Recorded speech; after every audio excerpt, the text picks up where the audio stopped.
They were talking about establishing filters on Nazi and this and that. And then there was some group from Youth Protection, and they asked for filtering advertising.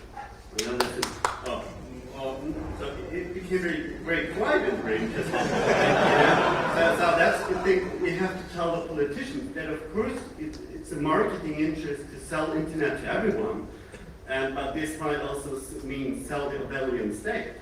That's what we have to realize.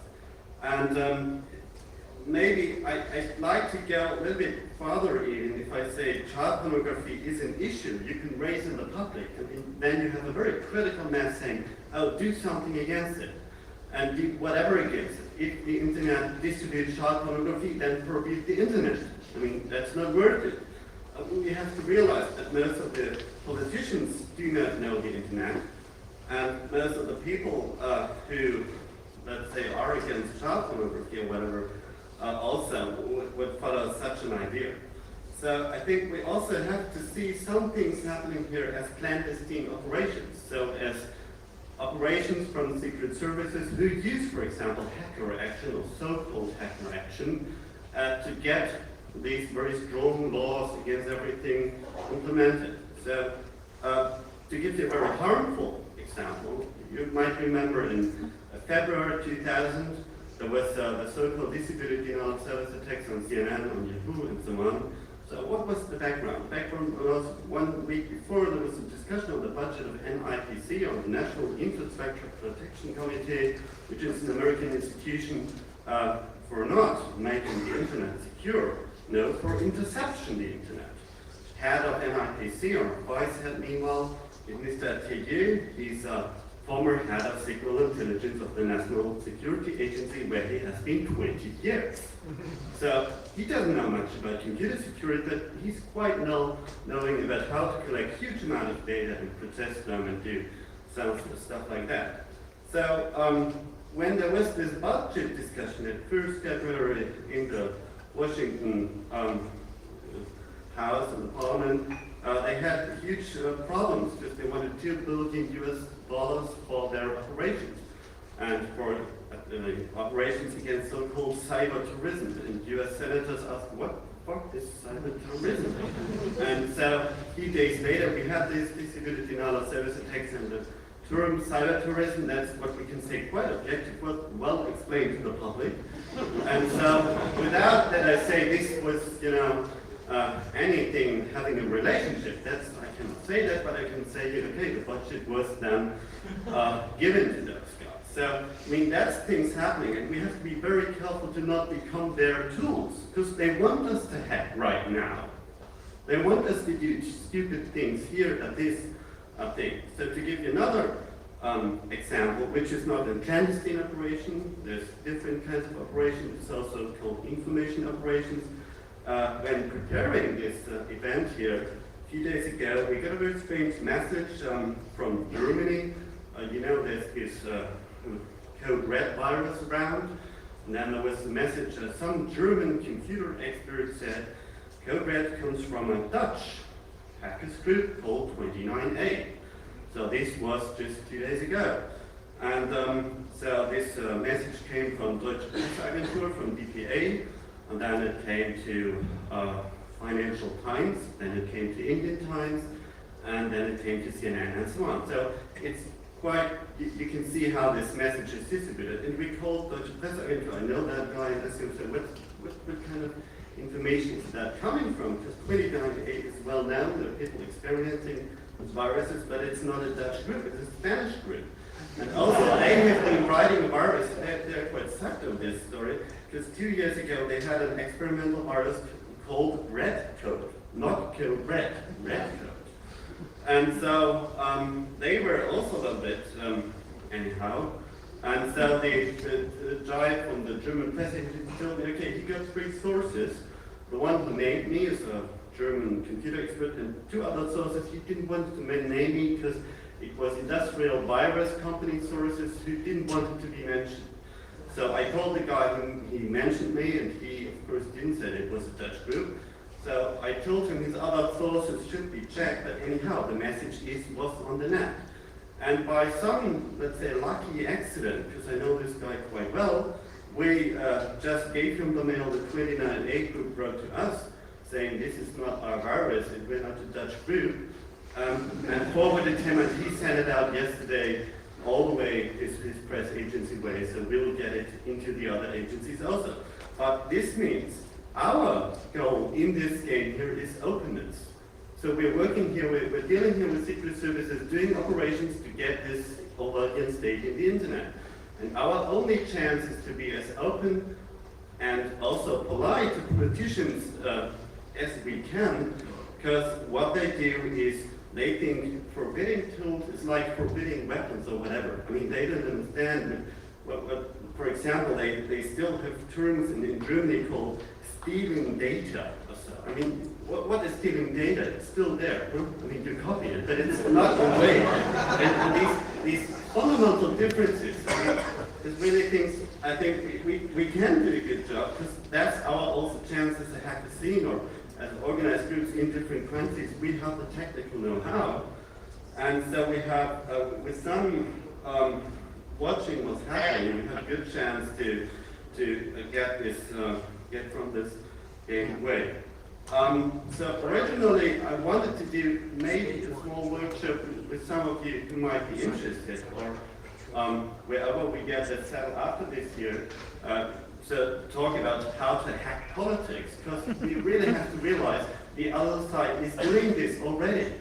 So we are kind of in the middle of the war. That was what I wanted to say. So, I mean, you have been very good pointing out the key problems we have with this. One thing we have to see in the strategy, let's say we can avoid maybe in Germany that some of the Cybercrime Convention paragraphs are not implemented because some politicians understood that it's not a good idea to forbid whatever kind of stuff. But this means the next attack comes and let's say France has implemented some paragraphs, Germany has not. And then there will be an international hack attack with distributed analysis or whatever. And France will say, oh, we can find out what's happening because the Germans haven't implemented it.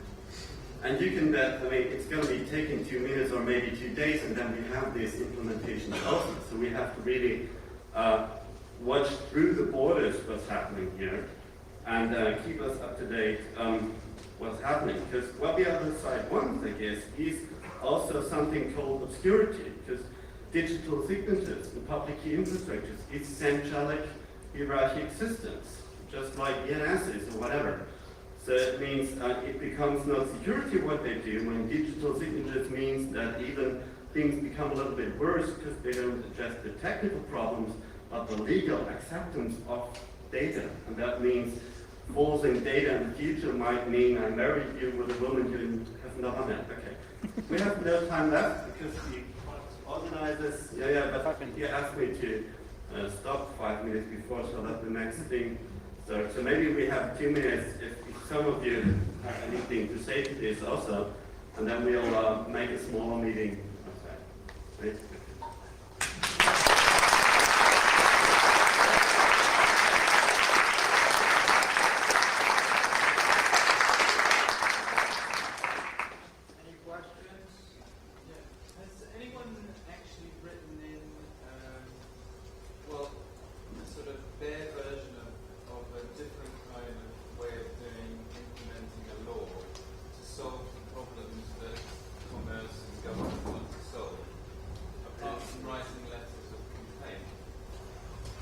Let's take like this. I mean, the Cybercrime Convention does not only address criminal activities that have to do with computers, for instance.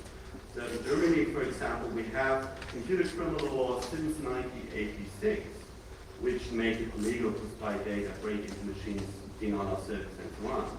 So normally, I would say, we don't need this cybercrime. So we don't need it at all, because we have all that.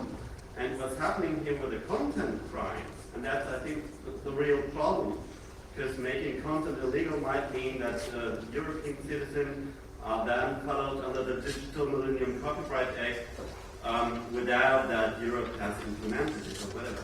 Just because the government can say, yes, we follow the American order to do so. So I'm not sure it's so easy to write an alternative proposal, because most of the things that are fundamental, like I ship in your computer, are illegal already.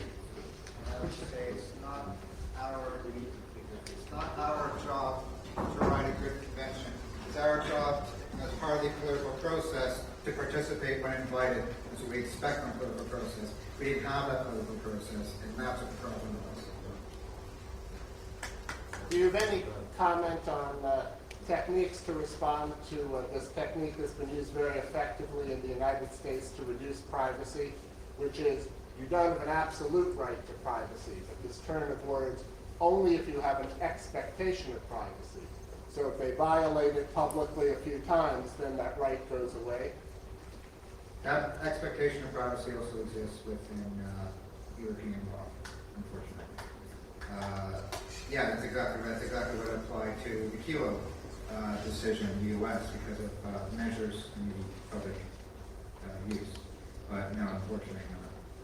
It's the same situation. Any of the people who've actually been involved drafting these, and you've been able to get some understanding of where they come from? Yeah, the question was, have they been in contact with any of the drafters? And I have. I've been in contact with the drafters from Canada, the U.S., and the U.K. And the U.S. was trying to present it. Okay, let's start with Canada. Canada was presenting it as this wonderful process. We should all be very happy with it, and we should be happy with it in Canada. The U.K., the drafter and I got drunk at some European Parliament event, so he started speaking a little bit more honestly. And he kept on referring to how, this country wanted that, this country wanted this. And so it wasn't just some U.S. document. It was actually, he was saying, it's like, the Germans were being ridiculous on this certain thing, so we had to include it, so on and so forth. So it was a very messy process. That's why it took 4 years. Meanwhile, the U.S. DOJ, they were odd. They were trying to be on our side. They convened meetings with industry and NGOs. No other country did that. We had to force our way in. But the U.S. convened these meetings, and they said, we want to hear your concerns. Well, we gave them a little of our concerns. And they said, okay, we'll take them to the next meeting. You go to the next meeting, you come back, and they report to us that, well, we were basically locked out of the room, and I don't think anybody's going to listen to us anymore, so we're sorry, we can't help you anymore. Which is a very odd response. And they did that twice. They came back saying, we recommend changes, and the rest of the Council of Europe doesn't agree with us, and they're actually tired of us right now because we keep on asking for all these changes, so we're not able to effect any more change. Last question.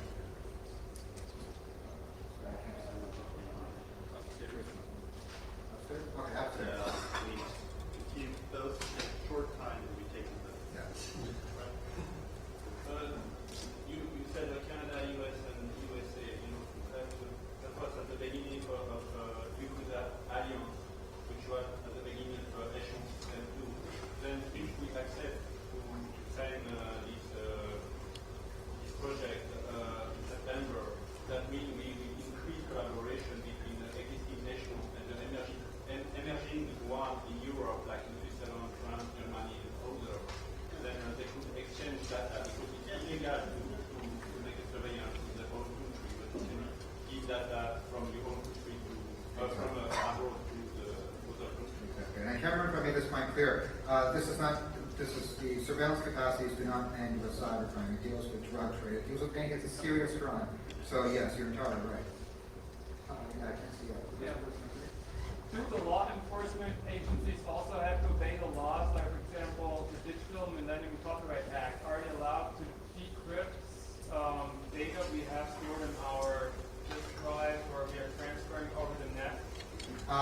Do they have to obey the law? No, they don't. There's nothing in there about that. In fact, there was an attempt to include a clause saying the law enforcement agencies must adhere to data protection, which is you can't hold police records on just about anybody and not delete them. And that was struck down. I can't remember which country disagreed, but actually a lot of countries disagreed with that. And they actually included a clause instead that you can't refuse assistance with another law enforcement agency in another country if under grounds of data protection. So police files are just going to get bigger and bigger and bigger, and you can't do anything about it. So it's even more lawless with regards to law enforcement agencies. Thank you for staying awake.